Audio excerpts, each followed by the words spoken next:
Hello les guys, j'espère que vous allez bien. On se retrouve dans un nouvel épisode de Upgrade tes relations, le podcast qui t'apprend à gérer et t'épanouir dans tes relations humaines. Les épisodes sont publiés tous les mercredis et dimanches à 21h, alors ajoute le podcast à ta bibliothèque pour ne rien rater. Nous sommes dans le deuxième épisode de la série consacrée au pervers narcissique. Dans le premier épisode, on a vu les traits du pervers narcissique, ce qu'il est, ses caractéristiques. En somme, on a vu son profil. Les éléments de son profil vont te permettre de le cerner. Aujourd'hui, on va davantage en profondeur et on va se concentrer sur les grands comportements du pervers narcissique, les comportements incontournables. Quelles sont ses méthodes? Quelles sont les méthodes qui reviennent? Comment il manipule et dans quel but il fait ça? Cet épisode, c'est un complément du premier épisode. Donc, il faut absolument que tu ailles écouter le premier épisode qui est sorti il y a quelques jours avant celui-ci. La combinaison du premier et de cet épisode va te permettre de démasquer le pervers narcissique. Ces méthodes n'auront plus de secret pour lui. Si tu souhaites démasquer le pervers narcissique qui rôde autour de toi ou qui est peut-être déjà dans ta vie, l'épisode est pour toi. Prends de quoi noter et installe-toi dans un lieu calme. Une fois que c'est fait, on peut commencer. Point préliminaire. Tu sais que j'aime bien faire des points préliminaires si tu écoutes souvent mon podcast. Point préliminaire. J'insiste. Je n'ai pas rencontré tous les pervers narcissiques de France. Je n'ai pas côtoyé tous les pervers narcissiques de France et je ne suis pas une experte, je n'ai pas fait d'études de psychologie profonde pour noter tous les comportements de tous les pervers narcissiques de France et de la planète entière. Donc ce n'est pas une liste exhaustive, ce n'est pas une liste complète. En revanche, c'est une liste de comportements qui revient souvent. Des techniques de manipulation qui reviennent souvent et tu vas forcément te reconnaître. Tu vas forcément reconnaître ta situation dans un des points que je vais évoquer. Mais il y a des nuances, il y a des différences à la marge, il y a des comportements que je ne vais pas citer, simplement parce que je ne les connais pas. Et c'est à toi de faire l'analyse sur ta propre situation. Une fois que j'ai fait ce point préliminaire, on peut entrer dans le vif du sujet. Le premier comportement incontournable du pervers narcissique, c'est le jeu du yo-yo de l'attention. C'est quoi le jeu du yo-yo de l'attention?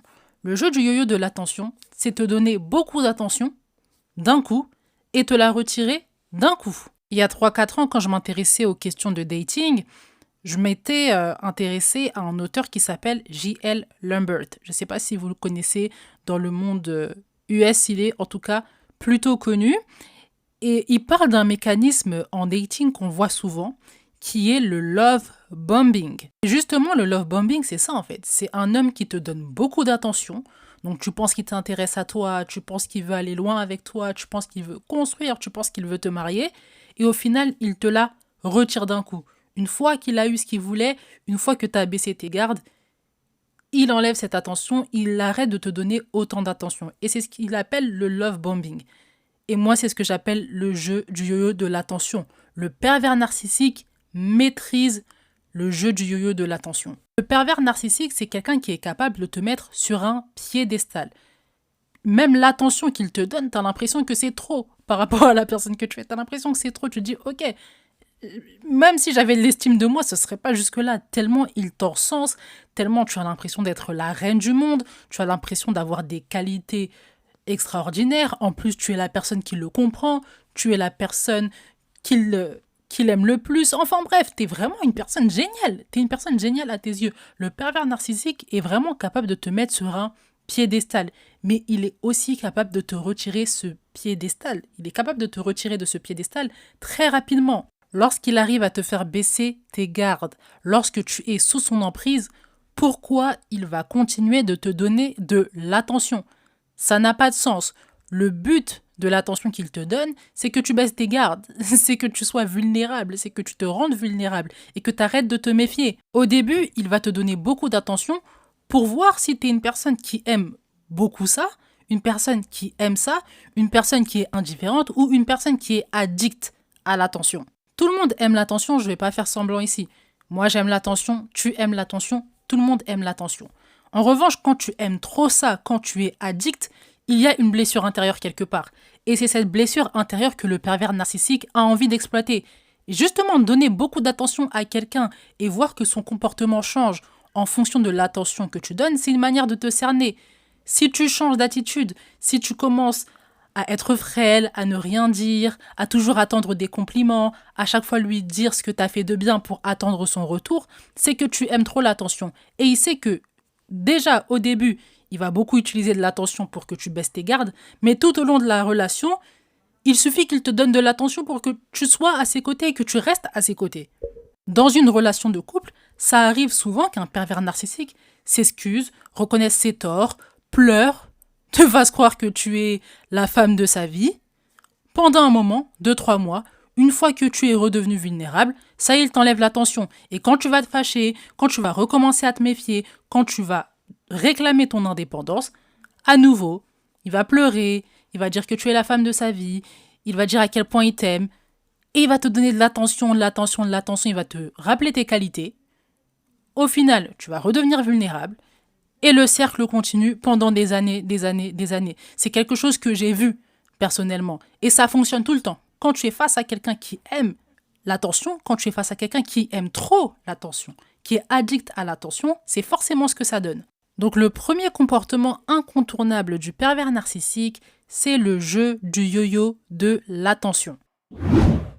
Le deuxième comportement incontournable du pervers narcissique, c'est le comportement que j'appelle banalisation, culpabilisation. Est-ce que tu te souviens des cours de SVT quand on était au collège, ou même au lycée d'ailleurs, on devait examiner une poussière, une brindille, et on ne pouvait pas la voir à l'œil nu.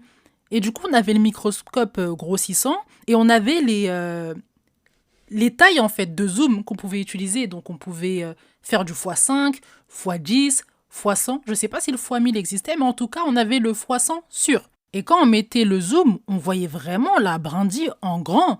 Quelque chose d'insignifiant. À l'œil nu, on ne voit pas. Mais avec le microscope grossissant x10, x15, x100, on arrivait à le voir. Pour comprendre ce comportement incontournable que je viens de citer, banalisation, culpabilisation, tu dois te dire que tu es une brindille aux yeux du pervers narcissique. Tes défauts, il va les voir avec le microscope grossissant, x10, x15, x100. Il va voir tes qualités, ce que tu réussis à accomplir à l'œil nu. Comment ça se matérialise concrètement ? Il va te culpabiliser à outrance pour tes défauts. Les défauts que tu présentes avec plus ou moins d'insistance, avec plus ou moins de récurrence, il va les pointer, il ne va pas se gêner pour les pointer, et il va te culpabiliser à outrance pour tes défauts. Donc lui, toute la journée, il minimise ses défauts. Quand il s'agit des tiens, alors là, tu vas morfler en fait. Il va te rappeler constamment tes défauts, il va te rappeler constamment ce que tu ne fais pas bien, constamment il va te rappeler que les défauts causent la toxicité de la relation, c'est à cause de tes défauts que la relation est toxique, c'est à cause de tes défauts que lui, il est toxique et qu'il te manipule. Toute ta valeur à ses yeux est résumée à tes défauts. Tu as ce défaut, donc tu es cette personne et je vois que la partie négative de toi, je ne vois pas tes qualités, je ne vois pas tes réussites. Exemple, tu es en couple avec un homme, depuis certaines années, vous vivez ensemble et tu es connu pour être une femme désorganisée. C'est ton défaut, tu es désorganisée. Lui, c'est un homme plutôt organisé.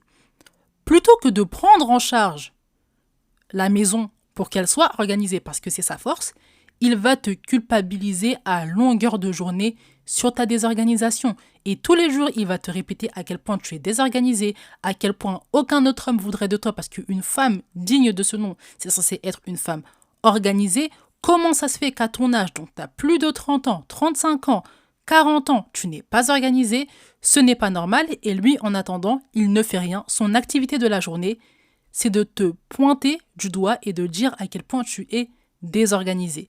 Ça, c'est un exemple d'homme qui culpabilise à outrance parce que tu as un défaut plutôt que de prendre en charge. Parler des défauts, mais on peut aussi parler des erreurs que tu as commis dans tes relations passées, que tu as commis dans tes relations familiales, amicales, dans la relation actuelle également. Pour le pervers narcissique, les erreurs du passé ne sont pas pardonnables. Les erreurs que tu fais au quotidien ne sont pas pardonnables. Et donc non seulement lui ne te pardonne pas, mais en plus il enlève le droit à tout le monde de te pardonner pour tes erreurs. Et à longueur de journée, il va te rappeler tes erreurs. Ça peut être des erreurs en amitié. Tu as peut-être du mal à conserver des amitiés pendant un temps, tu es souvent déçu. Aujourd'hui, tu décides de te prendre en main. Il va quand même te rappeler tes erreurs du passé. Il va quand même te culpabiliser par rapport à ça et te dire, mais de toute façon, même tes amis veulent pas de toi. Même tes amis veulent pas de toi. Regarde comment on te prend pour une serpillière. Il y a que moi qui te supporte. Et c'est ce genre de phrase que tu entends à répétition toute la journée, toute l'année. C'est pour cela que tu dois apprendre à te pardonner. Tu dois apprendre à pardonner aussi les autres. Parce que quand tu pardonnes les autres, tu as plus de facilité à te pardonner. Et également, être croyant, c'est important. Parce que quand tu sais que Dieu pardonne, pourquoi un humain ne va pas me pardonner? Et quand bien même il ne me pardonne pas, j'ai le pardon du Seigneur. Je m'en fiche en fait. Tu me pardonnes pas. Et alors, quand tu n'es pas croyant et en plus tu ne sais pas te pardonner, tu penses que parce que quelqu'un ne t'a pas pardonné, que c'est la fin. Tu penses que tu es condamné à tes erreurs passées. Tu penses que tu es prisonnier de tes erreurs passées. Ce n'est pas vrai. Et enfin, pour la culpabilisation, le pervers narcissique te culpabilise aussi pour qui tu es. Il va critiquer tes valeurs, il va critiquer ta philosophie de vie, il va critiquer ton éducation, tes origines sociales. Tout ce qui fait ton identité, il va l'utiliser pour te piquer, pour te faire mal et pour détruire ton estime de toi. Le pervers narcissique va te dire, mais de toute façon, t'as vu dans quel pays t'es né? T'as vu dans quelle ville tu es né? Est-ce que t'as vu l'éducation que t'as reçue? Tu penses que tes valeurs, c'est des valeurs nobles? Non, mais tu rêves. C'est comme ça que le pervers narcissique parle. Si t'as pas confiance en ton identité, tout est détruit. Tout est détruit. Donc je récapitule pour la culpabilisation. Le pervers narcissique te fait culpabiliser pour tes défauts, pour tes erreurs et pour la personne que tu es, pour ton identité. S'agissant de la banalisation maintenant, le pervers narcissique va banaliser tes qualités. Et il va les banaliser comment? En te comparant. Oui, c'est vrai, tu cuisines bien, mais ma sœur, elle cuisine mieux. Oui, c'est vrai, t'es déterminé, mais on regarde ton travail, ça respire pas la détermination. Regarde, Jean-Yves, il était déterminé, regarde le poste qu'il a aujourd'hui. Ça n'a rien à voir avec toi. Tu gères bien ton argent, c'est vrai, mais si on meurt, l'argent, il va rester. Donc dans tous les cas, à quoi ça sert? Et puis tu gères bien ton argent, mais t'es toujours pas millionnaire. Regarde Elon Musk. Il gère bien son argent et en plus, il est millionnaire. Bon, là, je caricature un petit peu, mais c'est pour t'expliquer que le pervers narcissique compare à outrance. Le pervers narcissique minimise tes qualités en te comparant, c'est vrai, mais également en ne te complimentant jamais, en ne valorisant jamais tes qualités. Le pervers narcissique va également minimiser tes réussites. À chaque fois que tu vas annoncer une réussite, il va casser ton délire. Clairement, tu es content, tu es enthousiaste parce que tu as une promotion, tu as eu ton diplôme, tes plans se sont accomplis, il va toujours te casser ton délire. Il casse ton ambiance parce que tu veux commencer à lui prendre la vedette. Rappelle-toi, tu es son miroir. Comment ça, toi, tu commences à te regarder? Comment ça, tu commences à prendre soin de toi? Comment ça, tu commences à avoir de l'estime de toi? Non, toi, tu n'es pas spécial. Tu es ma serpillière. C'est moi la star, c'est moi la vedette. Donc, tu réussis et alors? Tu réussis et alors, ta réussite ne signifie rien du tout. C'est quand même moi le boss. Voilà comment le pervers narcissique réagit. Quand tu annonces une bonne nouvelle, quand tu annonces une réussite, il va la rendre insignifiante parce qu'il ne veut pas que tu lui piques la vedette. Retiens que le pervers narcissique veut se sentir spécial. Quand tu réussis, tu es une menace à sa spécialité. Tu es une menace à la starification qui s'est construite dans sa tête. Tu es une menace pour son amour de lui-même. Il ne veut pas être banal. Quand tu réussis et pas lui, c'est qu'il est banal par rapport à toi. Et ça, il ne peut pas l'admettre. Donc le deuxième comportement du pervers narcissique, c'est le comportement banalisation, culpabilisation. Le troisième comportement incontournable du pervers narcissique, c'est de te faire passer pour une folle. Il y a une phrase qui ressort souvent dans les relations de couple quand il y a une dispute entre l'homme et la femme. La femme, elle aime bien dire « Non, mais il me fait passer pour la folle ». Alors que je sais très bien ce que je dis, je sais très bien ce qu'il a fait. Et 2 jours après, les deux, ils se pardonnent, les deux, ils se réconcilient, on les voit faire des selfies, aller en vacances ensemble. Dans ce contexte-là, c'est pas bien grave, on est dans une petite dispute. Mais le pervers narcissique, il faut savoir qu'il utilise ce comportement tout le temps. Tout le temps, il va te faire passer pour une folle. Et il a plusieurs techniques pour ça. La première technique, c'est de jouer sur les mots. T'as pas dit 14h, t'as dit 14h35. T'as pas dit l'après-midi, t'as dit en fin d'après-midi. Des petites choses comme ça qui sont insignifiantes parce que ça ne change pas le fond du propos. Lui, il va quand même utiliser ça pour te brouiller dans ton argumentaire. Deuxième technique, il va te reprocher ce qu'il fait. Une abonnée m'a parlé de ce mécanisme. Elle me parlait en fait des parents qui projettent sur leurs enfants ce qu'ils font. C'est un nom en psychologie que je ne connais pas, j'avoue, mais c'est un mécanisme qui existe bien. Donc ça arrive dans les relations familiales, mais aussi très bien dans les relations de couple ou dans les relations amicales. Dans toute relation, c'est une technique récurrente du pervers narcissique. Te reprocher ce qu'il fait. Il fait une chose, lui, mais lui, il voit pas ce qu'il fait. C'est de ta faute à toi. Il te culpabilise toute la journée, mais c'est toi qui lui fais des reproches. C'est toi qui le fait se sentir mal. C'est toi qui le blesse au quotidien. Il s'intéresse jamais à toi, à tes objectifs, à tes projets, mais en fait, c'est toi qui t'intéresses pas souvent à lui. C'est toi qui ne t'intéresses pas à ses projets. Tu t'intéresses pas à ce qu'il veut dans la vie, à ce qu'il ambitionne. Donc à chaque fois que tu dis quelque chose, il te jette la pierre. Et on est en train de tourner en rond. On n'a jamais de solution. Parce que justement, son but à lui, c'est de ne pas trouver de solution. C'est de cacher le vrai problème. Et en te faisant passer pour une folle comme ça, en te reprochant ce que lui, il te fait, il est en train de te paralyser dans ton argumentaire. Autre technique, il va t'attribuer la responsabilité de ses échecs. S'il n'a pas de travail, dans tous les cas, c'est de ta faute. Tu l'aides pas. S'il n'a pas d'argent, c'est de ta faute. Tu ne l'aides pas. S'il n'arrive pas à être spirituellement sharp, c'est de ta faute. Tu es une sorcière. Et sur le dernier exemple, tu peux rire, mais c'est vraiment quelque chose que j'ai vécu. Le côté t'es une sorcière, patati. Je l'ai vu, je l'ai vécu. Et franchement, c'est pas facile, c'est traumatisant parce que tu te dis, mais comment on peut avoir des propos dont on ne mesure pas l'importance comme ça? Moi, je suis africaine. Dans mon pays, on croit à la sorcellerie, en fait. Tu viens dire aux gens que les gens sont des sorciers. Ça va pas ou quoi? Et pourtant, c'est quelque chose qui a été dit. Le pervers narcissique, quand il a un but en tête, quand il a un goal, il n'a pas de limite. Tout à l'heure, j'ai dit qu'il pouvait te culpabiliser pour ta propre identité. Ce que tu es, il va te culpabiliser. Tout ça pourquoi? Tout ça pour avoir le dessus sur toi, tout ça pour se sentir spécial et pour te rappeler que c'est lui la vedette et pas toi. C'est grave quand même. Et enfin, une dernière technique du pervers narcissique pour te faire passer pour une folle, c'est d'inscrire ton comportement, le comportement actuel que tu as, dans le sillage du passé. Ce que tu fais actuellement a peut-être rien à voir avec la personne que tu étais dans le passé, mais pour lui, il est figé dans le passé. Pour lui, le comportement que tu as aujourd'hui, c'est le reflet de la personne que tu étais hier. Et encore une fois, il va paralyser le débat avec des phrases du type « De toute façon, tu as toujours été comme ça. Pourquoi je suis étonné depuis que je t'ai rencontré, tu fous le bordel partout. T'as jamais changé depuis que je t'ai rencontré. Tu fais jamais d'efforts. » Des phrases comme ça qui te paralysent. Et tu te dis, mais en fait, on n'est même pas en train de parler de ça. On n'est même pas en train de parler du passé. Pourquoi il me parle du passé? Justement, pour paralyser la discussion. Le troisième comportement incontournable du pervers narcissique, c'est de te faire passer pour une folle. Le quatrième comportement incontournable du pervers narcissique et le plus dangereux pour moi, c'est qu'il séduit ton entourage contre toi. Ton entourage est ta protection. Plus tu as de personnes autour de toi, plus tu as de cerveau, plus tu as du discernement. En séduisant ton entourage, il est en train de faire sauter ta protection. Imagine que tu es dans une grande pièce, avec plusieurs portes. Et dans cette pièce, tu as toujours les portes fermées. Considère que les pièces, c'est ton entourage. Ok? Porte fermée, ça veut dire que l'entourage est avec toi. Les poignées sont au-dedans. Les poignées sont avec toi, ton entourage est avec toi. Le pervers narcissique, en séduisant ton entourage, il est en train d'ouvrir les portes de la pièce dans laquelle tu es. Il ouvre une porte, puis une autre porte.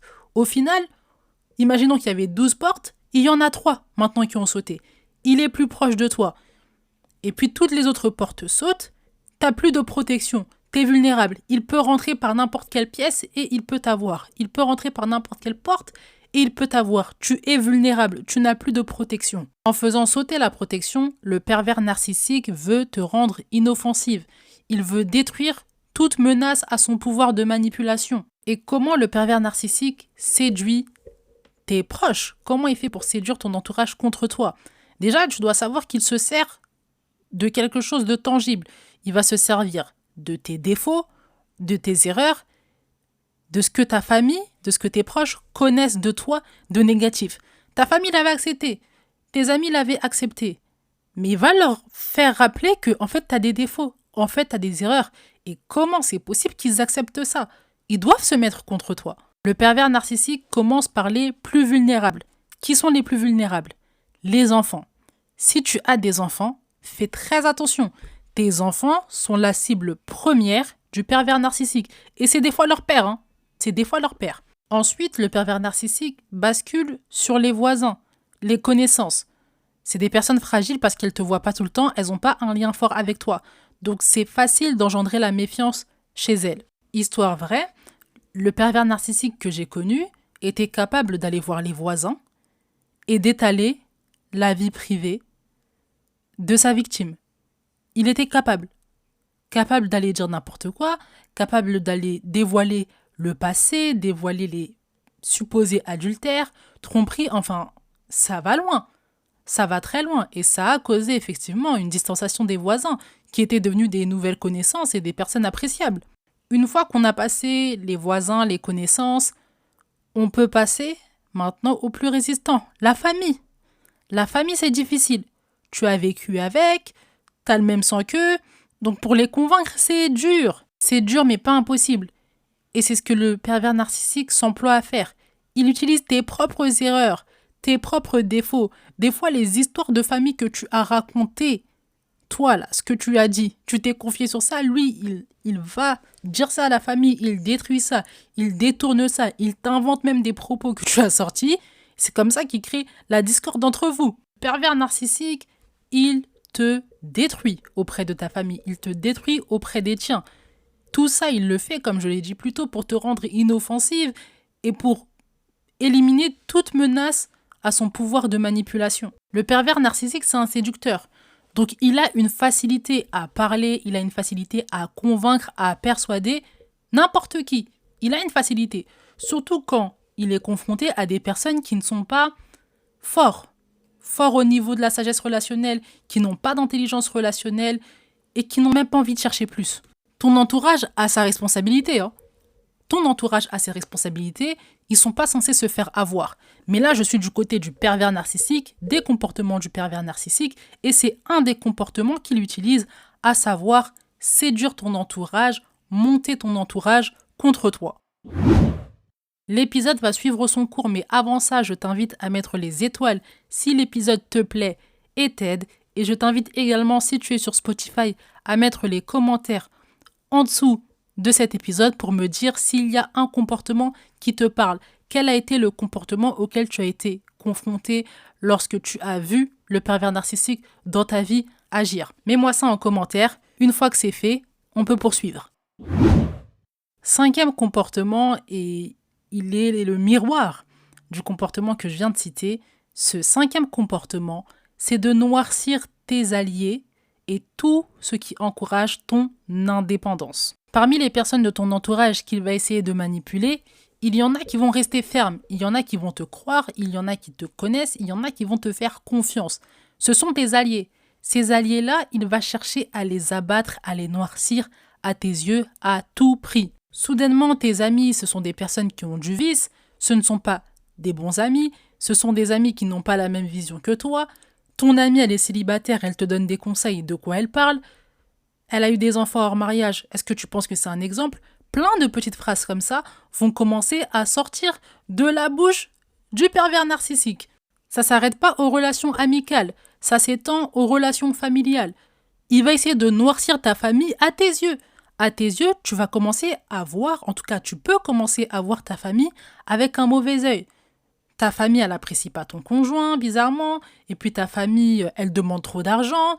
Ta famille, tu lui pardonnes après tout ce qu'elle t'a fait. Ta famille, tu ne te souviens pas les coups bas qu'elle t'a fait. Et puis regarde ta famille, vous avez toujours des problèmes. Tu vas commencer à voir ta famille avec des yeux noirs. Pareil pour les activités qui te permettent de te sentir mieux, de te sentir plus féminine, des activités qui te permettent de prendre soin de toi, des activités qui encouragent ton indépendance. Tout ce qui encourage ton indépendance est une menace à son pouvoir de manipulation. Plus tu es indépendante, plus tu as le temps de méditer, plus tu as le temps de discerner. Moins tu es dépendante de lui également. Tu kiffes les moments où tu es indépendante, tu kiffes les moments que tu passes en dehors du domicile familial, tu kiffes les moments où tu prends soin de toi, où tu fais des activités qui t'enrichissent hors sa présence. C'est une menace à son pouvoir de manipulation. Pour qu'il te manipule correctement, tu dois être tout le temps dans sa présence. Ta valeur dépend de lui. Ta valeur dépend du temps que tu lui accordes. Quand tu veux trop t'échapper, il va commencer à noircir même tes activités. Tu vas faire les ongles, tu vas prendre soin de ta peau. De toute façon, c'est pour les femmes superficielles. Tu vas au cinéma, mais dans tous les cas, c'est pour les personnes superficielles. Ça ne stimule pas intellectuellement. Tu veux aller prendre un cours de cuisine. Oui, mais tu peux regarder une recette sur Internet. Tout ce qui t'encourage à sortir, indépendance, prendre soin de toi, t'occuper de tes passions, c'est une menace à son objectif de manipulation. Donc forcément, il va essayer de les noircir à tes yeux. Il veut faire les choix à ta place. Il veut trouver tes amis pour toi. Il veut chercher les activités pour toi. Il doit valider tes amis. Il doit valider tes activités. Et vous devez faire les choses ensemble. Il est hors de question que tu sois indépendante. Si tu es indépendante, tu es moins vulnérable. Et ça lui montre aussi que tu prends soin de toi, que tu te prends pour quelqu'un d'unique, quelqu'un d'indépendante. C'est plus lui qui est spécial. Tu es spécial à tes propres yeux. Donc si toi tu te vois comme une personne spéciale, à quel moment tu es son miroir? Tu n'es plus son miroir. Et ce rôle de miroir, oublie pas que dans sa tête, c'est acquis. Pour lui, tu es son miroir à lui. Tu n'es pas ton propre miroir. Comment ça, tu oses te regarder? Comment ça, tu oses prendre soin de toi? Mais tu es une serpillière, souviens-toi. Ça, c'est ce que le pervers narcissique veut que tu penses à longueur de journée. Donc le 5e comportement du pervers narcissique, c'est de noircir tes alliés et tout ce qui encourage ton indépendance. 6e comportement du pervers narcissique, il s'attribue tes réussites. Le succès en soi, c'est pas un problème. C'est ce qui en découle.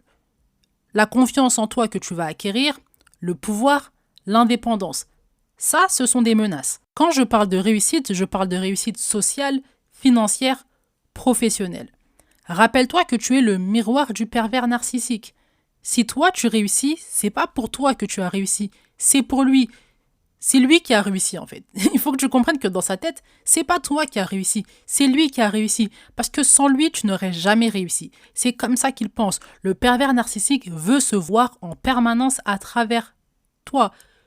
Tu vois Narcisse là, quand il s'est regardé dans l'eau, jusqu'à il voulait s'embrasser. C'est ça avec toi en fait. Il veut tellement te regarder, plonger en toi et se voir parce qu'il a un amour démesuré de lui-même. Le pervers narcissique va avoir ce comportement lorsqu'il ne va pas réussir à te freiner dans ton élan de réussite. Il y a un domaine dans lequel tu surperformes. Ça peut être professionnel. Tu grimpes très vite. S'il n'arrive pas à t'arrêter, il va s'attribuer ta réussite. C'est grâce à lui que tu as réussi professionnellement. C'est grâce à ses encouragements. C'est grâce à sa présence. C'est grâce à lui. Tout est grâce à lui. Si tu as réussi, c'est pas le fruit de tes efforts. C'est parce que lui, il était là à tes côtés que tu as réussi. Dans sa tête, c'est ça. Il ne supporte pas que tu puisses réussir. Dans sa philosophie, ce n'est pas possible. Tu es insignifiante. Tu es sa chose. Tu es son miroir. Tu es un objet. Tu ne peux pas réussir. C'est lui qui a le pouvoir. C'est lui qui est spécial. Toi, tu n'es rien. Donc quand tu réussis, c'est sa réussite à lui, c'est pas ta réussite à toi. Donc le 6e comportement du pervers narcissique, c'est de s'attribuer tes réussites. Et enfin, le 7e comportement du pervers narcissique, c'est d'utiliser tes blessures intérieures pour te faire mal. Au début de la relation, tu t'es confié sur tes blessures intérieures, ce qui te faisait mal, toutes les déchirures intérieures que tu as en toi, toutes les blessures de l'âme, tu t'es confié sur ça au pervers narcissique. Au début, il n'a pas utilisé cette blessure intérieure contre toi parce que tu n'étais pas encore complètement sous son emprise. Maintenant que tu es complètement sous son emprise, il peut se permettre d'utiliser tes blessures intérieures contre toi. Complexe intellectuel, ça peut être ça. Ça peut être l'abandon d'un parent, l'abandon même des 2 parents. Ça peut être un complexe physique. Ça peut être un complexe financier, un complexe social. Tout ce qui te fait mal, tout ce qui te ronge, toutes les blessures intérieures que tu as dans ton âme, il va les utiliser contre toi. Et si c'est la première personne à qui tu en as parlé, si tu n'as pas encore extériorisé, si tu n'as pas travaillé sur tes blessures intérieures, ça te fait mal et tu ne sais même pas quoi lui répondre en fait. Si ce n'est que tu as mal, tu peux en parler à personne parce que c'est des blessures intérieures. Tu les as cachées, c'est la première personne à qui t'en as parlé et tu te retrouves comme ça dans un tourbillon de la culpabilité parce que tu n'aurais jamais dû en parler, mais en même temps ça t'a fait du bien quand on a parlé. Et puis en même temps, tu peux plus en parler aujourd'hui parce que tu n'as pas envie qu'on te refasse ça, tu n'as pas envie qu'on t'humilie par rapport à tes blessures intérieures. Et tu restes comme ça dans un cercle vicieux, dans le cercle de la culpabilité. Le pervers narcissique va te montrer, du moins il va essayer de te montrer que tu vaux rien parce que tu as ces blessures intérieures et tes blessures intérieures-là justifient justement le fait que tu vaux rien. Par exemple, physiquement, tu as longtemps été complexé, tu l'es encore un petit peu aujourd'hui. Tu vaux rien justement, regarde ton physique. Pareil pour le complexe intellectuel. L'abandon d'un parent, ça peut être ça aussi. Tu vaux tellement rien que même ton père t'a abandonné. Ça, c'est des phrases qui sortent. Le pervers narcissique utilise tes blessures intérieures contre toi pour que tu puisses perdre confiance en toi, pour que tu sois résigné et pour que tu sois tellement occupé sur toi, ta culpabilité, que tu l'oublies. T'oublies tout ce qu'il fait de mal. T'oublies tout ce qu'il te fait au quotidien. Tu te préoccupes même pas de lui. Tu te préoccupes même pas de sortir de son emprise, tellement tu es rongé par la culpabilité, rongé par le remords, rongé par les regrets. Le 7e comportement du pervers narcissique, c'est d'utiliser tes blessures intérieures contre toi. L'épisode touche à sa fin, j'espère qu'il t'a plu et surtout qu'il t'a aidé. Le pervers narcissique a des comportements et une philosophie bien particulière qui ont toujours pour but de réduire ton indépendance, supprimer ta méfiance et ton individualité. C'est comme ça que tu es facilement manipulable. Si l'épisode t'a aidé, je t'invite à le partager à ton entourage afin que le pervers narcissique arrête d'avoir autant de pouvoir dans vos vies. N'oublie pas la FAQ du mois d'avril. Tous les premiers épisodes du mois, je réponds à 10 questions que vous m'avez posées. Tu peux m'envoyer un DM sur TikTok ou mon adresse mail. Je te mets les liens des contacts en description. En attendant, médite bien l'épisode. Prends le temps de réécouter cet épisode. On se retrouve dans le prochain.